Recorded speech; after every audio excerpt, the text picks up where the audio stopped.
오늘 하나님의 말씀은 사무엘상 28장 1절에서 14절까지인데요. 5절부터 7절까지만 먼저 같이 읽겠습니다. 5절, 6절, 7절입니다. 같이 읽습니다. 시작. 사울이 블레셋 사람들의 군대를 보고 두려워서 그의 마음이 크게 떨린지라. 사울이 여호와께 묻자오되 여호와께서 꿈으로도 우림으로도 선지자로도 그에게 대답하지 아니하시므로 사울이 그의 신하들에게 이르되 나를 위하여 신접한 여인을 찾으라. 내가 그리로 가서 그에게 물으리라 하니 그의 신하들이 그에게 이르되 보소서 엔돌에 신접한 여인이 있나이다. 아멘. 오늘은 큰 제목이 쓰임받지 못하는 이유, 큰 제목이 쓰임받지 못하는 이유란 제목으로 함께 하나님의 말씀 나누겠습니다. 우리들 대부분은 잘하는 것이 있습니다. 나름대로 다 재능이 있다는 거죠. 그 이야기는 뭐냐면 하나님께 쓰임받을 수 있는 자질이 있습니다. 그런데 하나님께 쓰임받지 못하는 이유가 있어요. 좀 칼과 칼자루에 비유해서 설명을 좀 하고 싶습니다. 칼이 있고 칼자루가 있습니다. 칼은 우리들이라고 생각했으면 좋겠습니다. 그리고 칼자루는 뭘까요? 교회라고 보면 됩니다. 자, 하나님의 백성이 하나님께 쓰임 받으려면 칼이 칼자루에 단단하게 고정이 돼 있어야 돼요. 이건 기본이에요. 이게 안 돼 있으면 쓰임 받지 못하는 거예요. 그게 안 돼 있으면 사람을 다치게 합니다. 그러면 칼과 칼자루가 어떤 경우가 있습니까? 싸우는 경우가 있어요. 교회와 그리고 교인과. 교회는 왜 저러냐, 어쩌다 저쩌다. 그리고 또 교회 쪽의 입장에서는 그런 비판하는 사람들에 대해서, 비판하는 성도님들에 대해서 계속해서 비난하고 안 좋은 것을 이야기하고 계속해서 싸웁니다. 쓰임 받을 수 있겠습니까? 불가능하다는 얘기죠. 그리고 또 어떤 경우가 있냐면 칼끼리 싸우는 거예요. 서로 자체 내에서 교인들끼리 칼싸움하고 있는 거예요. 자, 어떤 결과가 일어날까요? 나오는 거 하나도 없어요. 그냥 이만 빠지고 칼만 나빠지고 그리고 깨지는 것 외에는 아무것도 없습니다. 그리고 어떤 경우가 있습니까? 칼을 갈지 않는 경우예요. 굉장히 무딘 경우예요.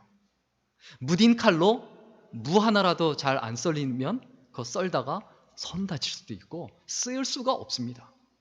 우리들의 삶과 인생에서 정말 중요합니다. 내가 기본적으로 하나님께 쓰임 받으려면 교회와의 관계에 있어서 단단히 엮어져 있어야 된다. 이걸 좀 바꿔서 얘기하면 교회 리더 그룹과 또 영적 지도자와 그리고 성도 간에 이 단단한 연합이 있어야 돼요. 그래야 제대로 쓰임 받고 하나님께 붙잡힌 바 된다라는 거죠. 아무리 좋은 요리사라도 칼 없이는 아무것도 못합니다. 요리를 할 수가 없어요. 그리고 헐거워진 칼자루에서 헐거워서 헐렁헐렁하는 그런 칼 가지고 요리할 수 없다는 거죠. 무딘 칼 갖고 그리고 이빨 빠진 칼 가지고 요리를 할 수가 없는 거죠. 하나님께서 우리에게 요구하시고 원하시는 게 있습니다. 가장 먼저 첫 번째 단계가 뭐냐? 네가 무뎌질 수도 있고 이가 빠졌을 수도 있다. 그러면 그것을 해결하려면 먼저 단단하게 칼자루에 꽂혀 있어야 된다. 묶여 있어야 된다. 이게 기본이다. 그래야 갈든지 뭐 어떻게 하든지 담금질을 하든지 단단한 칼이 될 수가 있는 거죠. 성경에 보면 평범을 넘어서는 그런 제목인데 하나님께 쓰임받지 못하는 경우가 많이 나오죠. 가룟 유다 같은 경우. 똑똑하죠. 계산 잘하죠. 그러나 하나님께 쓰임받지 못합니다. 또 모세를 대적했던 고라 같은 경우죠. 리더고 한 가족 전체를 이끌 수 있는 리더십이 있는 사람인데 그가 모세에게 대적하다가 일가족이 그리고 친인척까지 전부 다 멸족이 되는 그러한 자리에 이르게 되죠. 그리고 또 오늘 본문에 사울 왕과 같은 경우도 그 경우에 해당합니다. 하나님 앞에 왜 쓰임받지 못하는가? 그 이유가 있다는 거예요. 사무엘을 중심으로 한 선지자를 중심으로 한 교회가 있고 영적인 지도자가 있어요. 거기에 전혀 묶여있지 않고 자기 마음대로 행했다는 거예요. 사무엘을 우습게 여겼다는 거예요. 선지자의 말을 듣지 않았다는 거예요. 거기서부터 문제가 생기는 겁니다. 우리가 오늘 본문을 통해서 하나님께 쓰임받는 사람과 쓰임 받지 못하는 사람들의 그 갈림길이 뭔지, 쉽게 얘기하면 교회와 내가 이렇게 결속이 되어 있지 않을 때, 하나가 되어 있지 않을 때, 사울 왕처럼 영적인 지도자와 따로 놀 때 생기게 되는 결과가 있어요. 어떤 결과가 벌어지는가? 이런 것들 때문에 하나님께 쓰임받지 못한다는 것을 우리가 잠시 생각해 보려고 합니다. 먼저 오늘 본문 1절 좀 같이 읽어볼까요? 1절과 2절 같이 읽겠습니다. 같이 읽습니다. 시작. 그때 블레셋 사람들이 이스라엘과 싸우려고 군대를 모집한지라 아기스가 다윗에게 이르되 너는 밝히 알라. 너와 내 사람들이 나와 함께 나가서 군대에 참가할 것이니라. 다윗이 아기스에게 이르되 그러면 당신의 종이 행할 바를 아시리이다 하니 아기스가 다윗에게 이르되 그러면 내가 너를 영원히 내 머리 지키는 자를 삼으리라 하니라. 자, 여기서 사울 왕에게 위기가 다가옵니다. 사울 왕은 일생 동안 전쟁을 한 사람이에요. 그리고 전쟁에서 이기는 재미로 살았던 사람이에요. 결국 전쟁터에서 죽죠. 전쟁에서 패배하고. 그런데 오늘 본문에 보면 블레셋 사람들이 이스라엘과 싸우려고 군대를 모집했다라고 했어요. 그리고 여기서 더 문제가 생깁니다. 다윗도 나름대로 아주 정예 부대가 있죠. 군사가 있죠. 그래서 사울이 다윗을 죽이려고 쫓아다녔는데 다윗이 블레셋으로 도망갑니다. 블레셋 아기스 왕에게로 도망을 갑니다. 그런데 뭐가 사울 왕에게 문제가 생기느냐? 그 블레셋 아기스 왕과 다윗이 결탁을 해요. 강력한 힘을 갖게 된 거예요. 위기가 다가온 거예요. 그러면 위기가 다가올 때 어떻게 해야 합니까? 하나님께 기도하고 매달려야 돼요.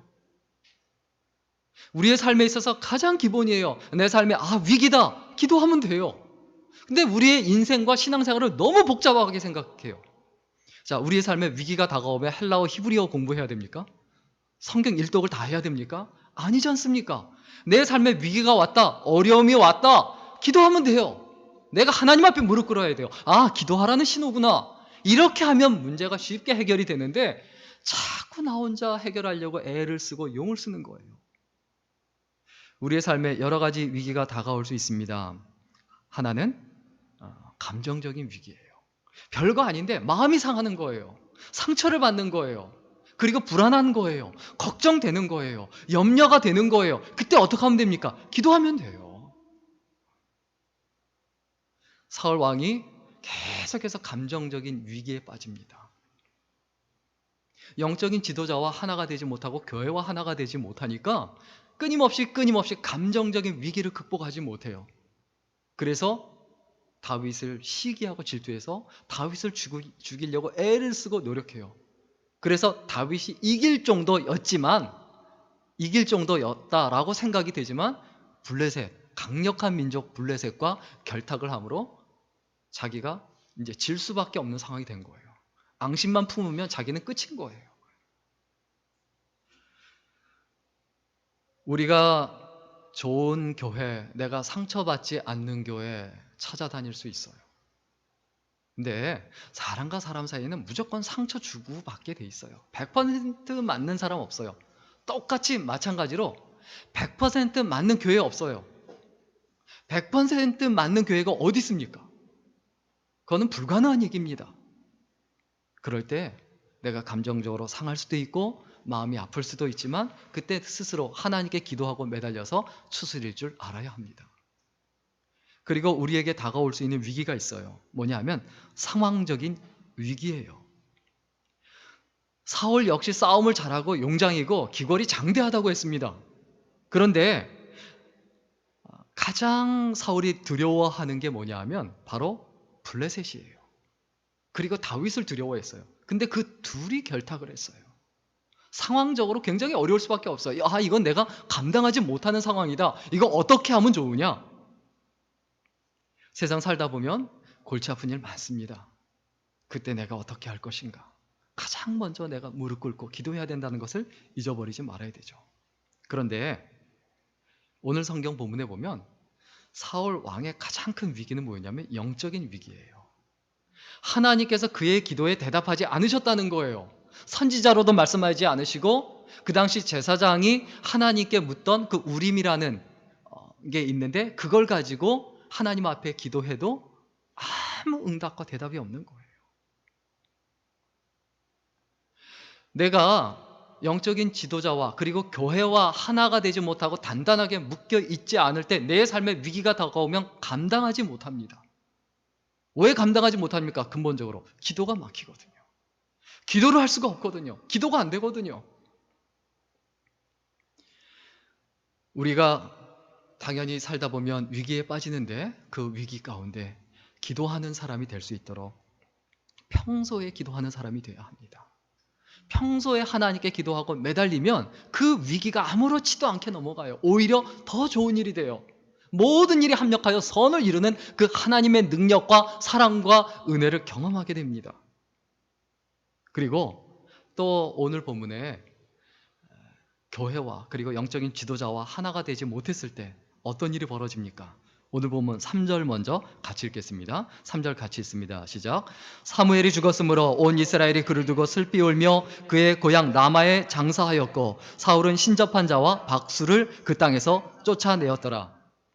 이미 사울이 죽은 지 오래됐는데 사무엘이 죽은 지 오래됐는데 사무엘을 다시 언급을 합니다. 왜 다시 언급할까요? 다시 언급하는 이유는 그리고 이스라엘 백성이 그를 두고 슬피 울며 그리고 괴로워했다. 이런 내용들을 다시 언급하는 이유가 뭡니까? 사울의 잘못을 지적하기 위함이죠. 그가 죽었다라는 것. 그리고 이 사울이 굉장히 교만한 거죠. 굉장히 교만하죠. 사무엘도 그냥 놔뒀던 무당이나 이 박수 이런 무당 이런 사람들을 사실 사무엘 선지자는 그냥 놔뒀어요. 네가 알아서 자원해서 선택해라. 그런데 자기가 뭐라고 사무엘이 죽었다고 사무엘 선지자가 죽었다고 그 박수 무당들을 신접한 자들을 전부 다 내쫓아버려요. 그런데 이 사울 왕에게 위기가 다가옵니다. 그 위기가 뭐냐면 우리 4절 같이 읽겠습니다. 오늘 보면 4절입니다. 같이 읽습니다. 시작. 블레셋 사람들이 모여 수넴에 이르러 진침해 사울이 온 이스라엘을 모아 길보아에 진쳤더니 블레셋 사람과 이스라엘 사람이 전쟁을 하려고 부딪히게 된 거예요.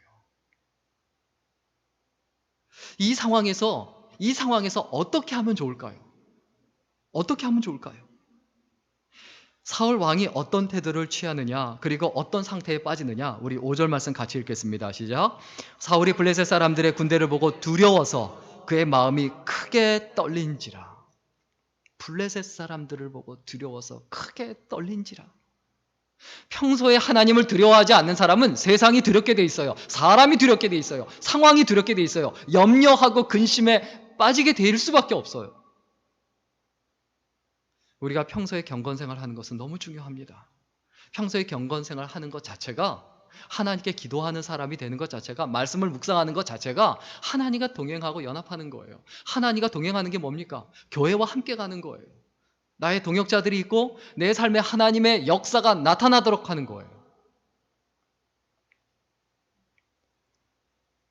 자연스럽게 어떤 일이 벌어집니까? 사울의 가장 답답한 상황, 영적인 위기죠. 우리 6절 말씀 같이 읽겠습니다. 같이 읽습니다. 시작. 사울이 여호와께 묻자오되 여호와께서 꿈으로도 우림으로도 선지자로도 그에게 대답하지 아니하심으로. 하나님이 전혀 대답하고 응답하지 않으시는 거예요. 자기 힘으로 해결 안 되니까 하나님께 매달리는데 응답이 없는 거예요. 평소에 친구한테 전혀 교류가 없다가 전혀 그쪽에서 아무리 찾아와도 아는 척도 안 하다가 자기 필요할 때 갑자기 연락하면 그 친구가 어떻게 할까요? 당연히 그 필요와 도움에 응답해 주질 않죠.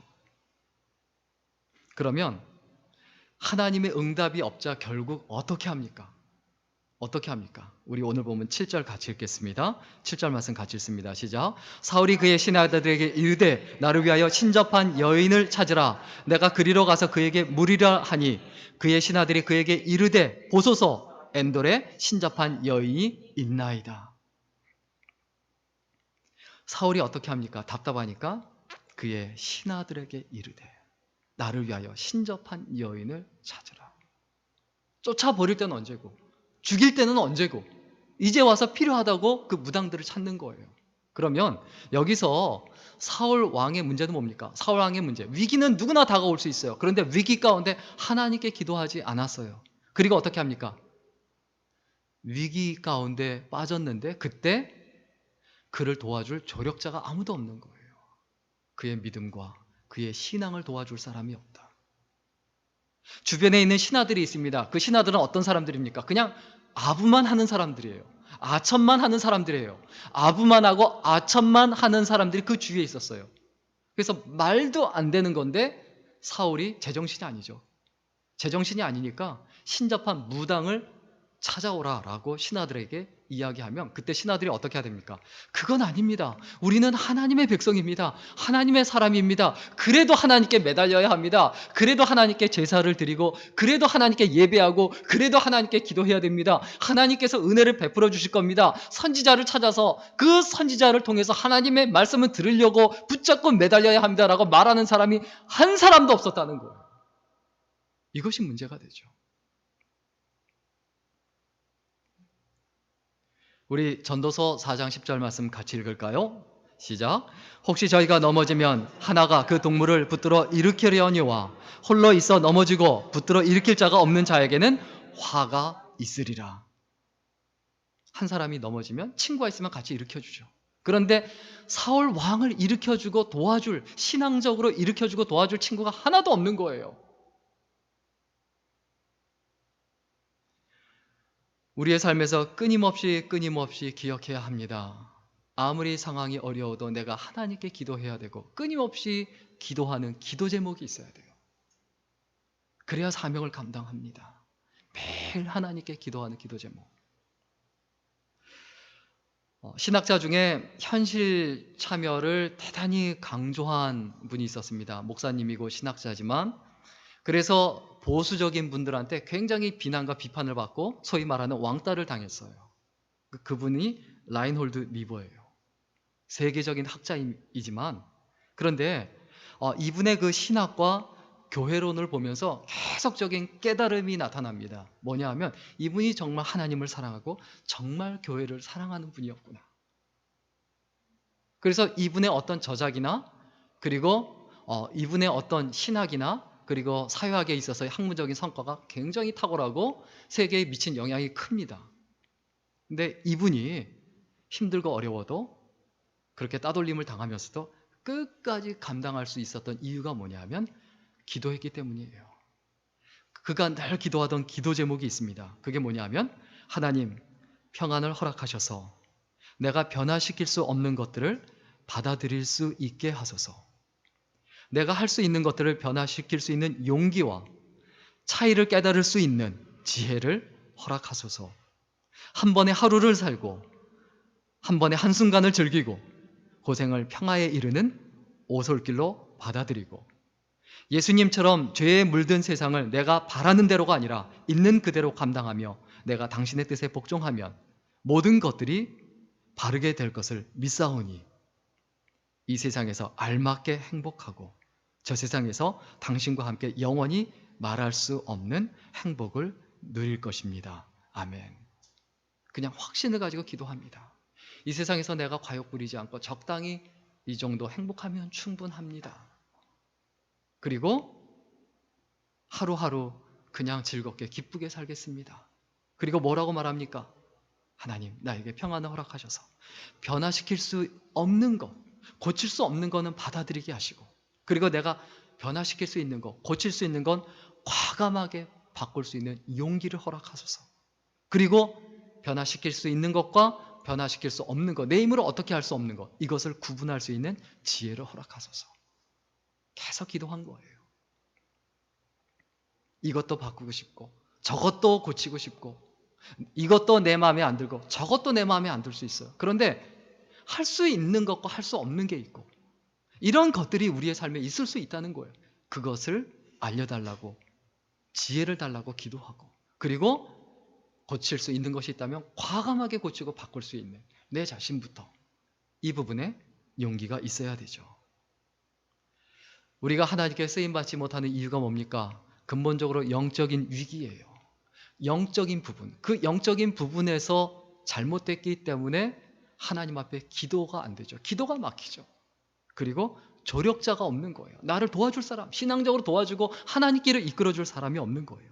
그리고 한 가지 더, 하나님께 쓰임받지 못하는 결정적인 이유가 있습니다. 그건 뭐냐면 어떤 순간에든지 간에 하나님의 방법을 사용해야 되는데 인간의 방법을 사용하는 거예요.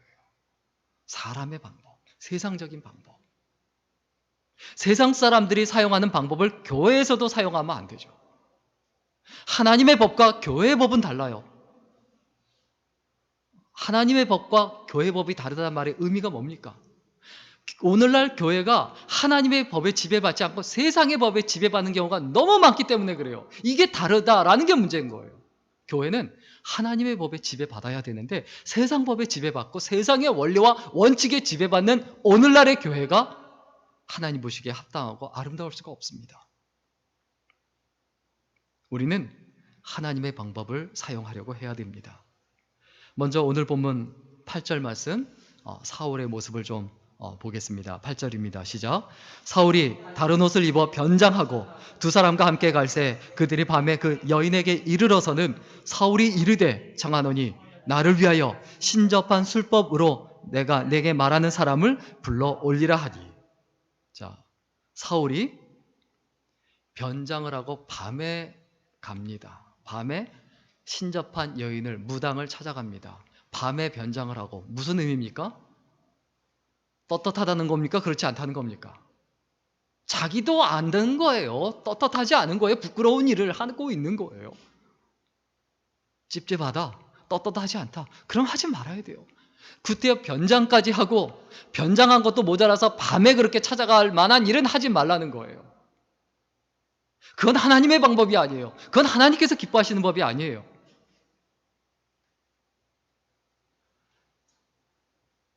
그리고 찾아가서 그 무당에게 뭐라고 말합니까? 오늘 보면 9절과 10절 말씀 같이 읽겠습니다. 같이 읽습니다. 시작. 여인이 그에게 이르되 내가 사울이 행한 일 곧 그가 신접한 자와 박수를 이 땅에서 멸절시켰음을 아나니 네가 어찌하여 내 생명의 올무를 놓아 나를 죽게 하려느냐 하는지라. 사울이 여호와의 이름으로 그에게 맹세하여 이르되 여호와께서 살아계심을 두고 맹세하노니 내가 이 일로는 벌을 당하지 아니하리라 하니. 참 무슨 얘기입니까? 무당에게 혼나고 있는 거예요. 사울 왕이 지금 박수 무당들을 다 죽이고 다 쫓아냈는데 네가 왜 무당을 찾아와서 나를 찾아와서 이런 거 저런 걸 요구하느냐. 네가 지금 잘못된 일을 하고 있다라고 하는 거예요.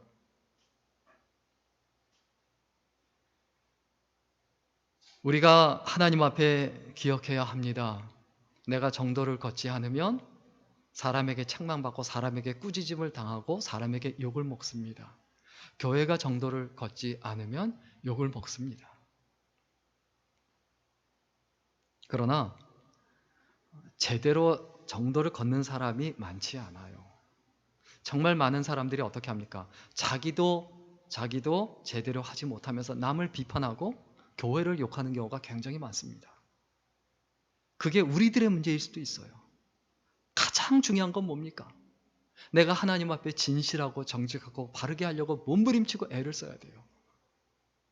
남을 지적하고 책망하는 게 먼저가 아니고 내가 하나님 앞에 올바로 세움을 받아서 존경받는 것이 먼저예요. 내가 하나님을 사랑하고 진실로 믿음으로 살아가면 사람에게도 존경을 받습니다.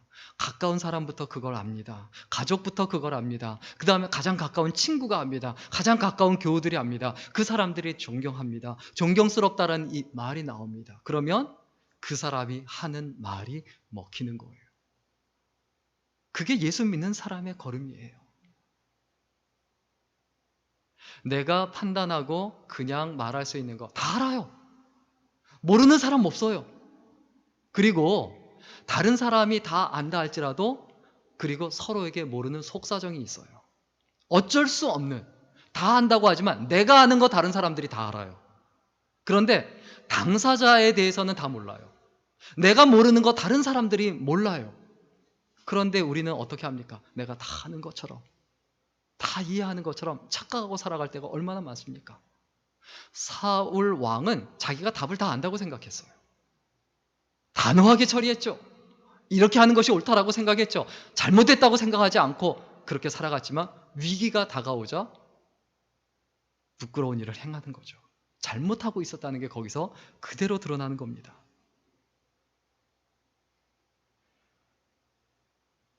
사울이 맹세합니다. 자기가 왕이니까, 자기가 사울 왕이니까 이것 때문에 네가 해를 당하지 않을 거다. 그렇게 이야기합니다. 그때 11절에 뭐라고 말합니까? 그 여인이 같이 읽습니다. 시작. 여인이 이르되 내가 누구를 내게로 불러 올리랴 하니 사울이 이르되 사무엘을 불러 올리라 하는지라. 자, 사무엘을 불러 올리라라고 합니다. 여기에서 무당이 바로 캐치합니다. 왜? 사울 왕에게 가장 필요한 사람이 사무엘이었거든요. 그 위기가 왔다는 거 다 알거든요. 모르는 사람 없어요. 블레셋이 쳐들어왔고 전쟁하려고 양쪽에 대치하고 있는 상황이에요. 그때 누구를 찾게 됩니까? 하나님을 찾게 되고 그리고 제사장을 찾게 되고 선지자를 찾게 되는데 그 사무엘이 없는 거예요. 사무엘을 찾는 사람은 바로 사울 왕이다라는 것을 바로 캐치하고 그리고 어떻게 이야기합니까?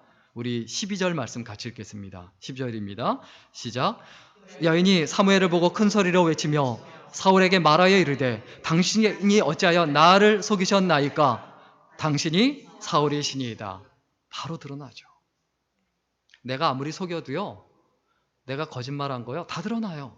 내가 아무리 밤에 변장하고 다른 옷 입고 그렇게 나타나도 다 압니다. 나만 모르고 있는 거지 다른 사람들이 오히려 다 알아요. 우리 13절 말씀 계속해서 같이 읽겠습니다. 시작. 왕이 그에게 이르되 두려워하지 말라. 내가 무엇을 보았느냐 하니 여인이 사울에게 이르되 내가 영이 땅에서 올라오는 것을 보았나이다 하는지라. 영이 땅에서, 쉽게 얘기하면 귀신이 올라오는 거예요. 그걸 보았나이다. 그때 14절에 사울 왕이 그 무당에게 뭐라고 말합니까? 우리 마지막 14절 같이 읽을까요? 같이 읽습니다. 시작. 사울이 그에게 이르되 그의 모양이 어떠하냐 하니 그가 이르되 한 노인이 올라오는데 그가 겉옷을 입었나이다 하더라. 사울이 그가 사무엘인 줄 알고 그의 얼굴을 땅에 대고 절하니라. 눈에 보이지도 않는데 구체적으로 묘사하지도 않는데 그냥 노인이고 겉옷 입었다고 하니까 그냥 바로 절하는 거예요. 그가 사무엘인 줄 알고 착각했다는 거예요. 아니라는 거예요. 우리는 하나님께 매달리지 않으면 계속해서 착각하고 살아요. 행복이 뭔지, 인생의 목표가 뭔지, 그게 얼마나 헛된 것인지, 그 귀신과 헛된 것들을 쫓는 것들이 가짜인데 그게 진실이고 진리인 줄 알고 계속해서 쫓아다닙니다. 우리가 분명히 기억해야 합니다. 위기가 다가왔다. 무엇을 의미합니까? 평소에 기도하지 않으면, 경건생활하지 않으면 그 위기 쉽게 이기지 못합니다. 그 위기로 인해서 내가 성장하지 않았기 때문에 그냥 성장과 성숙만 기대할 뿐 고통과 괴로움을 겪을 수밖에 없어요. 그렇다면 내가 평소에 하나님을 찾지 못했다 할지라도 위기가 다가왔을 때 어떻게 해야 됩니까? 하나님께 무조건 기도하고 매달려야 돼요. 하나님을 찾아야 돼요. 그리고 누구를 찾아야 합니까? 박수 무당을 찾는 게 아니라 무엇을 찾아야 합니까? 사람을 찾지 말고 하나님의 사람, 하나님께 매달려 있는 신앙의 사람, 신앙의 조력자를 찾아야 돼요. 나를 진정으로 생각해주고 나를 진정으로 이해해주고 진정으로 나를 후원해줄 수 있는 그 믿음의 사람이 누구인가를 구별해야 합니다. 내 말을 듣고 아첨하나 아첨꾼 찾지 말고 사울 왕처럼 신하들을 찾지 말고 그 믿음의 사람을 찾을 수 있어야 합니다. 그리고 무엇을 해야 합니까? 위기가 다가왔을 때 하나님의 방법을 사용해야 돼요. 부끄러운 일 하지 말아야 합니다. 밤에 행해야 하고 변장하고 행해야 하고 숨겨야 하고 거짓말해야 하는 일을 하지 말아야 되겠다. 사람이 다급해지고 위기가 다가오면 거짓말을 하고 숨기고 변장하고 이런 것들을 하기 마련입니다. 이런 것들을 두려워하지 말아야 되죠. 오늘 말씀 정리하고 마치겠습니다. 예레미야서 33장 3절입니다. 우리 같이 읽겠습니다. 시작. 너는 내게 부르짖으라. 내가 내게 응답하겠고 내가 알지 못하는 크고 비밀한 일을 내게 보이리라. 너는 내게 부르짖으라. 내가 내게 응답하겠고 내가 알지 못하는 크고 비밀한 일을 내게 보이리라. 어려울 때, 힘들 때, 답답할 때 하나님께서 우리에게 하시는 말씀은 간단합니다. 내게 부르짖으라. 내가 내게 응답하겠고 네가 알지 못하는, 네가 알지 못하는, 상상도 못하는 크고 비밀한 일을 보여줄 것이다. 하나님의 약속입니다. 한 번밖에 없는 인생, 내가 하나님께 쓰임받는 인생이 되어야 합니다. 하나님께 쓰임받는 인생이 되려면 어떻게 해야 됩니까? 평소에 기도하는 사람, 평소에 말씀을 묵상하는 사람이 되어야 합니다. 그리고 위기에 부딪혔을 때 하나님께 더욱더 매달리고 의지해야 되고, 그리고 믿음의 사람들과 함께 해결하려고 기도하며 애를 써야 하고, 그리고 선택을 할 때 사람의 방법, 세상의 방법이 아니라 하나님의 방법을 선택할 줄 아는 귀한 인생, 그리고 소중한 인생이 될 수 있기를 주의 이름으로 간절히 축원합니다. 기도하겠습니다. 살아계신 하나님, 우리가 힘들고 어려울 때 하나님 앞에 기도할 줄 아는 사람이 되게 하시고, 평안할 때에도 하나님께 기도하는 사람이 되게 하여 주옵소서. 그래서 하나님 앞에서 잘했다 인정받고 칭찬받는 생애가 되게 하시고, 하나님 앞에 복되고 소중한 삶이 되게 하여 주옵소서. 하나님께서 늘 함께 하시며 또 우리들도 하나님 앞에 무릎 꿇는 인생이 될 수 있도록 도와주실 줄 믿으며 예수님의 이름으로 기도드렸습니다. 아멘.